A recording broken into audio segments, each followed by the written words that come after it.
Hello dear student, welcome back to competitive guider channel में आप सभी का स्वागत है। आज के इस वीडियो में हम लोग क्लास 9th के पॉलिटिकल साइंस का चैप्टर नंबर 6 लोकतांत्रिक अधिकार के सभी प्रश्नों का उत्तर करने वाले हैं। इससे पिछले वाले चैप्टर का हमने आंसर क्वेश्चन करा दिया जो हमारे चैनल पर प्लेलिस्ट के रूप में उपलब्ध है। आप लोग चैनल पर प्लेलिस्ट को जब चेक कीजिएगा तो आपको वहां से और भी जो चैप्टर्स हैं उनका क्वेश्चन आंसर आपको मिल जाएगा। क्लास 8, 9, 10 से रिलेटेड और भी कंटेंट हमारे चैनल पे अपलोड है, तो आप लोग चैनल पे जाकर के उन सबको भी देखिए जो आपके लिए इम्पोर्टेंट है। चलिए आज की इस वीडियो में हम लोग फटाफट से बढ़ते हैं अपने क्वेश्चंस की ओर जो इस चैप्टर में दिए गए हैं, जो हमारे लिए उपयोगी हैं। तो चलिए फर्स्ट क्वेश्चन आपके स्क्रीन पर इस तरीके से है जो आपको हम रूबरू करवा देते हैं। देखिए फर्स्ट क्वेश्चन में आपसे कहता है यहाँ पे क्वेश्चन नंबर फर्स्ट में कि निम्नलिखित में कौन मौलिक अधिकार है। ये आपको मौलिक अधिकार नहीं है, ये आपसे पूछा है। तो आप लोग जरा सा इस पे ध्यान दीजिएगा क्योंकि इसमें जो ऑप्शंस दिए रहेंगे वो मौलिक अधिकार वाले भी दिए हुए रहेंगे। तो देखिए आपके स्क्रीन पर एक दिख रहा होगा क्वेश्चन का जो ऑप्शंस है, जिसमें फर्स्ट ऑप्शन कहा है कि समानता का अधिकार, ख में कहता है विदेश में घूमने का अधिकार और ग में कहता है धार्मिक स्वतंत्रता का अधिकार। तो अगर हम यहाँ पे मौलिक अधिकार की बात करें तो समानता का जो अधिकार है वो मौलिक अधिकार के अंतर्गत आता है। धार्मिक स्वतंत्रता के अधिकार की बात करें तो ये भी मौलिक अधिकार के अंतर्गत आता है, जबकि विदेश में जो घूमने का अधिकार है ये हमारे मौलिक अधिकार के अंतर्गत नहीं आता है। तो इसलिए ख जो ऑप्शन है वो बिल्कुल करेक्ट ऑप्शन है। तो आप लोग इस पर थोड़ा सा ध्यान दीजिएगा, ठीक है। अब बढ़ते हैं अगले क्वेश्चन पे। क्वेश्चन नंबर 2 में कहता है कि मौलिक अधिकारों के रक्षक के रूप में कौन कार्य करता है।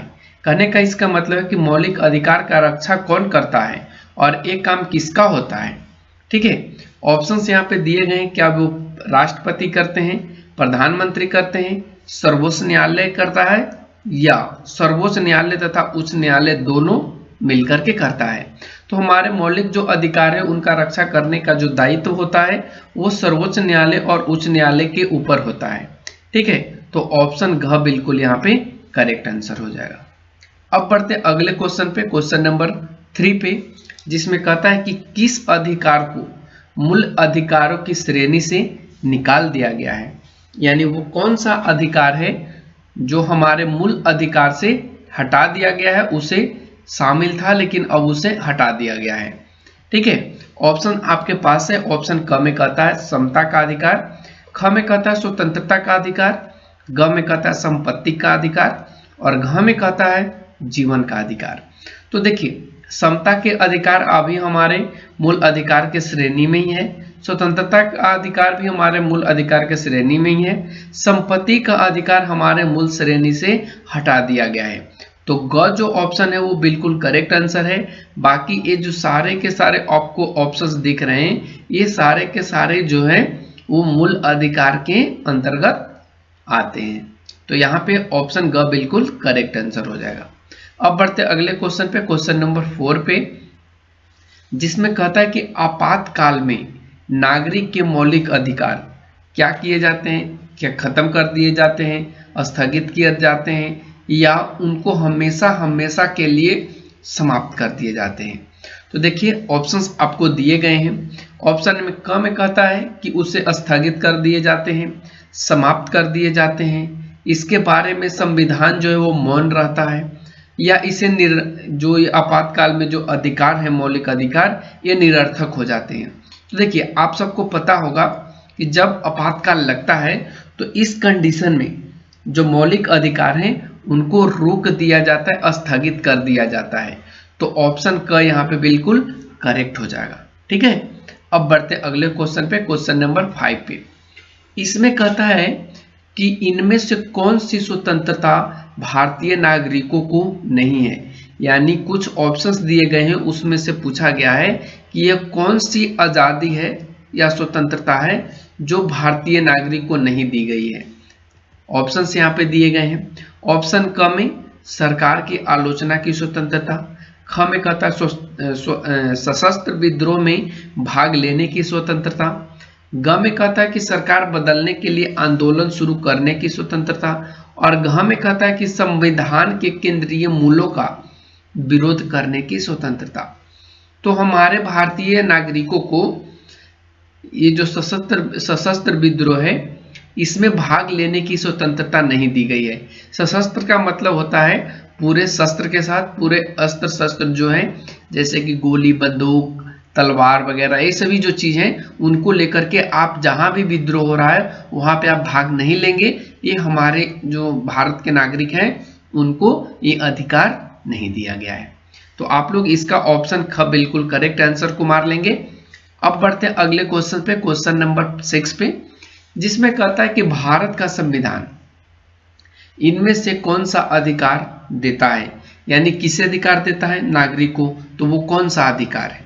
ऑप्शंस आपके पास हैं। ऑप्शन क में कहता है काम का अधिकार, ऑप्शन ख में निजता का अधिकार, ऑप्शन ग में अपनी संस्कृति की रक्षा का अधिकार, और ऑप्शन घ में पर्याप्त जीविका का अधिकार। तो देखिए, काम का अधिकार का गारंटी या जो अधिकार है ये हमारा संविधान नहीं देता है। निजता का भी अधिकार हमारा संविधान नहीं देता है, बल्कि अपनी संस्कृति की रक्षा करने का अधिकार देता है। इसका मतलब होता है कि जब कोई भी व्यक्ति चाहे अपनी भाषा, अपनी जो पहचान है उसको, अपनी संस्कृति, उसको सुरक्षित करने के लिए, ठीक है, और उसको सुरक्षित करने के लिए कहीं भी प्रचार प्रसार कर सकता है, किसी तरीके के उसमें रोक ठाक नहीं होगी। ठीक है, तो ये उसका भारतीय संविधान के द्वारा दिया गया अधिकार के अंतर्गत आता है। अब हम लोग बढ़ते हैं क्वेश्चन नंबर 7 पे। क्वेश्चन नंबर 7 कहता है कि दोनों में से कौन धार्मिक स्वतंत्रता की सही व्याख्या है, यानी आपको दो कथन दिए गए हैं और उसमें से ध्यान देना है कि वो कौन सा कथन है जो धार्मिक स्वतंत्रता की व्याख्या करता है। देखिए, पहला कथन में दिया है कि प्रत्येक व्यक्ति को अपनी इच्छा अनुसार किसी भी धर्म को अपनाकर उसका प्रचार करने की स्वतंत्रता है। ठीक है, और ख में कहता है कि अगर किसी धर्म विशेष के द्वारा कोई शैक्षिक संस्था चलाई जाती है तो उसे आजादी है कि वह किसी अन्य धर्म के मानने वालों का उसमें प्रवेश ना दे। तो देखिए, ये जो कथन आपका क है वो बिल्कुल सही है। इसमें देखिए तो कहता है कि प्रत्येक व्यक्ति को अपनी इच्छा के अनुसार, यानी जो भी इच्छा करेगा उस धर्म को वो अपनाएगा और उस धर्म को अपना करके वो उसकी प्रचार प्रसार कर सकता है, उसकी संख्या में वृद्धि ला सकता है। इसकी ये पूरी आजादी, पूरी स्वतंत्रता हमारे संविधान में दी गई है। लेकिन यहाँ पे जो कहता है कि किसी धर्म विशेष के द्वारा कोई शैक्षिक संस्था चलाई जाती है और उसमें अन्य धर्म के मानने वालों का प्रवेश नहीं दिया जाता है, तो ये बिल्कुल गलत है। ठीक है, तो ऑप्शन का बिल्कुल यहाँ पे सही हो जाएगा। ठीक है, अब बढ़ते हम लोग क्वेश्चन नंबर 8 पे। क्वेश्चन नंबर 8 कहता है कि निम्नलिखित में से नागरिकों का स्वतंत्रता संबंधी अधिकार कौन है। आपको ऑप्शन दिए गए हैं, उसमें से आपको बताना है कि वो कौन है जो स्वतंत्रता संबंधी अधिकार है।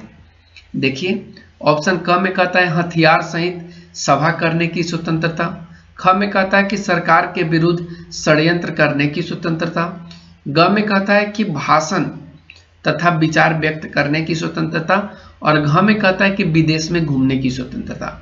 तो देखिए, भारतीय जो नागरिक हैं उनको स्वतंत्रता संबंधी जो अधिकार दिए गए हैं वो ये दिया गया है कि आप किसी भी चीज पर भाषण दे सकते हैं, कहीं पर भी आप भाषण दे सकते हैं, अपने विचार को व्यक्त कर सकते हैं, जबकि हथियार लेकर के आप सभा नहीं कर सकते हैं, सरकार के विरुद्ध आप षड्यंत्र नहीं रह सकते हैं, और विदेश में घूमने की आपको आजादी नहीं है। उसके लिए आपको परमिशन लेना होगा, तभी आप विदेश में घूम पाएंगे।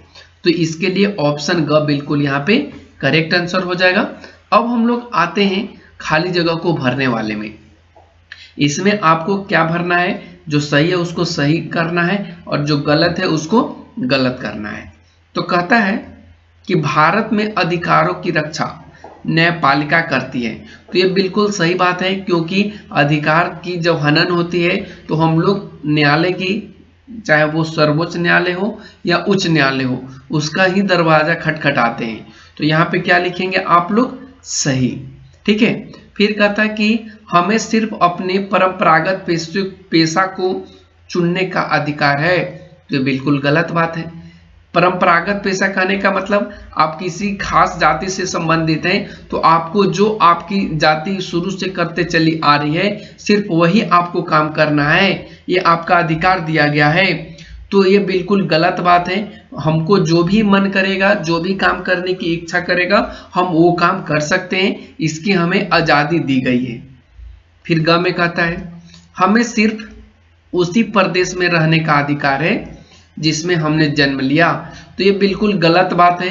आप भारत के किसी भी राज्य के अंदर, भारत के किसी भी प्रदेश के अंदर आप कहीं पर भी रह सकते हैं, कहीं पर भी बस सकते हैं। इसके लिए आपको फुल आजादी दी गई है, फुल्ली स्वतंत्रता दी गई है।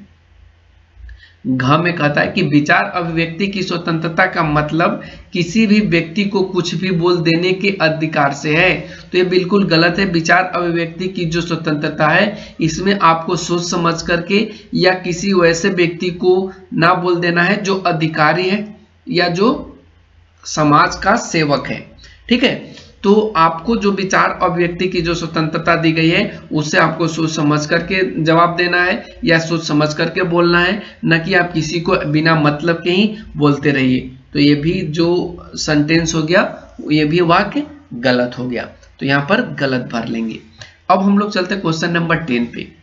क्वेश्चन नंबर 10 बहुत अच्छा क्वेश्चन है, जिसमें आपको एक लेटर लिखना है, एक पत्र लिखना है, जो आपको ये बताए कि जिसमें आपको ये बताना है कि मानव का जो अधिकार है उसके उल्लंघन हो रहा है। और ये जो एप्लीकेशन लिखना है, ये जो पत्र लिखना है, लेटर लिखना है, ये आपको मानव अधिकार आयोग के पास लिखना है।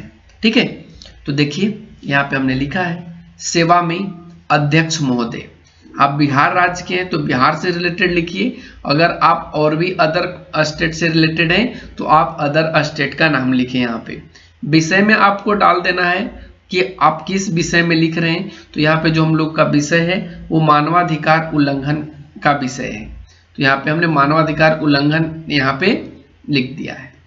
फिर उसके बाद आपके अंदर जो भी मैटर है आप उस मैटर को लिख दीजिए, और उसके बाद आप अंत में इन सारी चीज़ों को ध्यान में रखिए कि आपको लिखना कैसे है, कौन से पॉइंट्स को किस जगह पे ऐड करना है। तो ये चीज़ों को आपको ध्यान में थोड़ा सा रखना है, और लास्ट में आप उनको धन्यवाद करेंगे और उसके बाद अपना एड्रेस दे देंगे कि आप कौन से एड्रेस से लिख रहे हो और आपका एड्रेस क्या है। ठीक है। तो इस तरीके से आपको यहाँ पे लिखना था। अब हम लोग बढ़ते अगले क्वेश्चन नंबर 11 में। इसमें कहा है कि निम्नलिखित स्थिति को आपको पढ़ना है और प्रत्येक स्थिति के बारे में बताना है कि उसमें किस मौलिक अधिकार का उपयोग हो रहा है या उल्लंघन हो रहा है और कैसे हो रहा है। ये भी चीज आपको समझाना है, बताना है। तो चलिए, फर्स्ट क्वेश्चन में कहता है सुनीता दफ्तर में नौकरी के लिए आवेदन देने गई। वहां उसका आवेदन इसलिए अस्वीकृत कर दिया गया क्योंकि वह एक महिला है। तो देखिए यहाँ पे जो अधिकार का उल्लंघन हो रहा है वो समानता के अधिकार का उल्लंघन हो रहा है, क्योंकि उसके साथ महिला के नाम पर भेदभाव किया जा रहा है। तो यहाँ पे किसी भी व्यक्ति के साथ भेदभाव नहीं होगा, सभी का समान अधिकार है। तो यहाँ पे इसलिए ये समानता के अधिकार का उल्लंघन हो रहा है। ठीक है। फिर ख में आइए। ख में कहता है सरकारी नीतियों की आलोचना करने वाली एक पुस्तक पर प्रतिबंध लगा दिया गया। तो यहाँ पे कौन से अधिकार का हनन हो रहा है? तो यहाँ पे भाषण एवं विचार व्यक्ति की स्वतंत्रता के अधिकार का उल्लंघन हो रहा है। क्यों हो रहा है? क्योंकि प्रत्येक व्यक्ति को ये हक है, प्रत्येक व्यक्ति को ये स्वतंत्रता दी गई है कि अगर सरकार गलत नीति लाता है, गलत नियम लाता है, तो उस पर वो आलोचना करे, उस पर अपने मंतव्य को रखे, अपने जो भी उससे होने वाली समस्या है उसको सरकार के समक्ष रखे।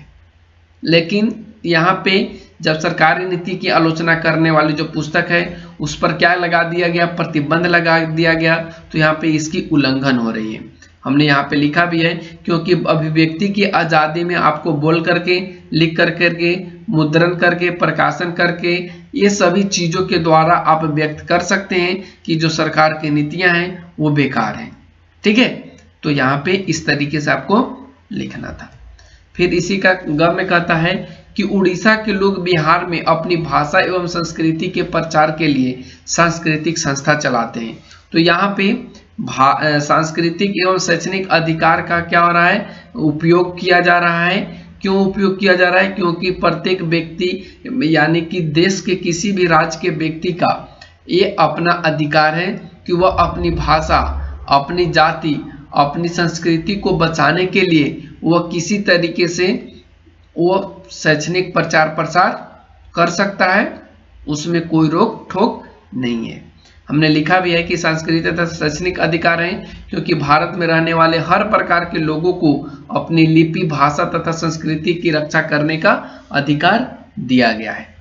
ठीक है, अब आते हैं हम लोग क्वेश्चन नंबर 12 पे, जिसमें कहता है क्या आप मानते हैं कि नीचे लिखी स्थिति भारत के अधिकार पर प्रतिबंधों की मांग करती है? अपने उत्तर के समर्थन में तर्क भी दीजिए। तो देखिए उत्तर में हमने लिखा है, ये आपका क्वेश्चन है रेड वाला, कि शहर में दंगों के समय लोग हथियार सहित जुलूस निकालना चाहते हैं। तो देखिए हमने यहाँ पे लिखा है कि जब किसी भी शहर में दंगा हो जाता है तो उस स्थान पर रहने वाले लोगों को सुरक्षित रखने के लिए कर्फ्यू लगा दी जाती है, क्योंकि सुरक्षित रखना भी हमारे प्रशासन का काम में होता है। वहां जुलूस तथा किसी प्रकार के भीड़ करने की अनुमति नहीं दी जाती है, तो इसमें स्वतंत्रता के अधिकार पर किसी भी प्रकार का प्रतिबंध नहीं लग रही है। जैसे आपका जब तक आप सुरक्षित हैं तभी तो आने वाले समय में आप अपने अधिकार का उपयोग कर पाएंगे। अगर आप जीवित नहीं रह पाएंगे तो अपने अधिकार का क्या उपयोग कर पाएंगे? नहीं ना। तो इस कंडीशन में यहाँ पे कोई किसी भी तरीके का स्वतंत्रता के अधिकार पर प्रतिबंध नहीं लग रहा है।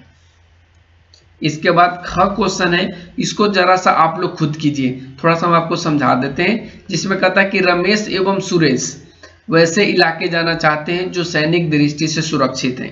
तो देखिए जब सैनिक के दृष्टि से सुरक्षित है तो वैसे स्थान पर जाने में थोड़ा सा रिस्क भी है और वहां पे रहने में कोई दिक्कत नहीं है। तो थोड़ा सा आप अपने इसे बना करके स्वयं से इस प्रश्न को लिखने की कोशिश कीजिएगा। अब आते हैं हम लोग क्वेश्चन नंबर 13, जिसमें कहता है कि अध्याय में पढ़े विभिन्न अधिकारों को आपस में जोड़ने वाला एक मकड़ जाल बनाइए, जैसे कि आने जाने की स्वतंत्रता का अधिकार, पेशा चुनने के स्वतंत्रता का अधिकार आपस में एक दूसरे से जुड़े हैं। क्योंकि यहाँ पे आने जाने की स्वतंत्रता का अधिकार मतलब यहाँ पे कोई भी व्यक्ति किसी के साथ छुआछूत का भाव यहाँ पे नहीं उत्पन्न करेगा। ठीक है, और वैसे व्यक्ति किसी भी पेशा को चुन सकते हैं, ये उनका अधिकार है। तो इसके लिए आपको मकड़ जाल बनाना है, जैसा कि हमने यहाँ पे बनाया है। आप लोग इसको वीडियो पॉज करके इसको नोट कर लीजिए और इसको आप इस तरीके से बना दीजिए।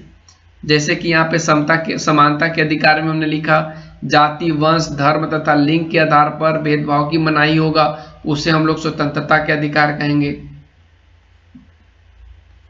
किसी भी धर्म को मानने तथा उसका प्रचार प्रसार करने की आजादी मिलेगी, उसको हम लोग धार्मिक स्वतंत्रता के नाम से जानते हैं। तो इस तरीके से आपको यहाँ पे मकड़ जाल बनाना था और आप लोग उम्मीद करते हैं इन चीजों को ध्यान में रखते हुए आप जरूर बनाएंगे। तो कैसा लगा आज का ये वीडियो आप लोग कमेंट सेक्शन में जरा कमेंट करके बताना, क्योंकि आज के वीडियो में बस इतना ही रखते हैं। आने वाले आगे और भी चैप्टर हैं जिसको आप लोग देखने के लिए चैनल को सब्सक्राइब जरूर कीजिएगा। Thanks for watching, take care, bye bye.